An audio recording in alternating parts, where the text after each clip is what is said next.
तो फ्रेंड तो वापिस आ चुका हूँ मैं एक नई कहानी के साथ। इस बात की कहानी है हर्षद मेहता। सही आपने सुना, हर्षद मेहता है द बिग बुल।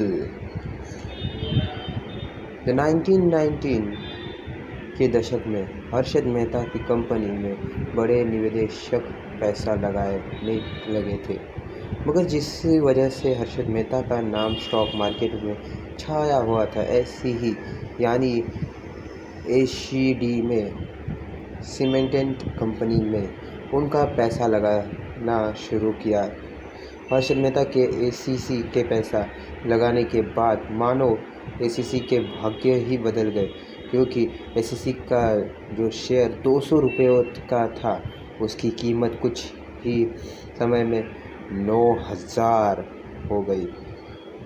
1990 तक आते आते हर्षद मेहता का नाम हर बड़े अखबारों में, मैगजीन में के कवर पेज पर आए दिन आने लगा।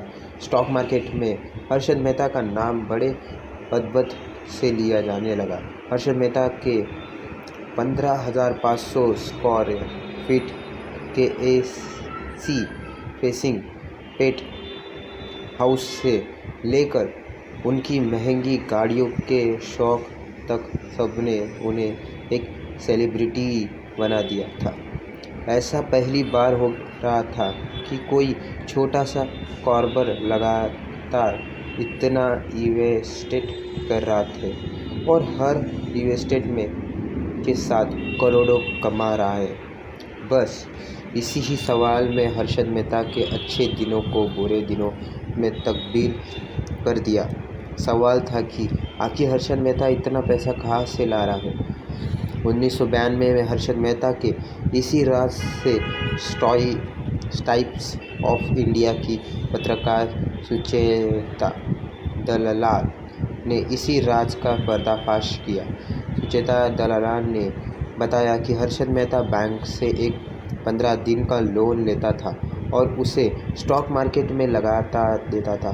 साथ ही 15 दिन के भीतर वो बैंक को मुनाफे के साथ पैसा लौटा देता था, मगर कोई भी 15 दिन के लिए लोन नहीं देता।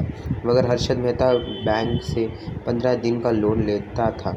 हर्षद मेहता का एक ही बैंक से फेक बीआर बनावता, जिसके बाद उससे दूसरे बैंक से भी आराम से पैसा मिल जाता था।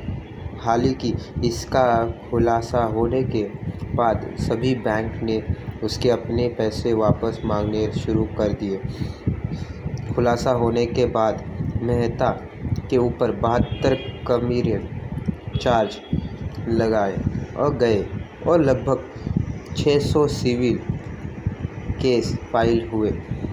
इसके अलावा हर्षद मेहता इनसाइडर ट्रेडिंग भी करता था, जैसे किसी कंपनी के छोटे एक्फॉल्स से कंपनी की सीक्रेट जानकारी हासिल कर उसके कंपनी के शेयर को ऊपर नीचे ले जाता था। आपको बता दें कि इनसाइडर ट्रेडिंग एक अपराध है, फिर भी हर्षद मेहता इस ट्रेडिंग को बड़े चालाकी से करता था। यही है हर्षद मेहता की छोटी सी कहानी, जिसमें वो किस तरीके से ऊपर पहुंचा और किस तरीके से नीचे करा। अगर आपको भी ट्रेडिंग के बारे में कुछ इंटरेस्टिंग बातें बतानी है तो ज़रूर कमेंट में बताइए और चैनल के साथ जुड़े रहिए, क्योंकि ऐसे ही अनबिलीवेबल स्टोरीज आते रहेगी। Podcast FM SK, you like and subscribe. Thank you guys watching.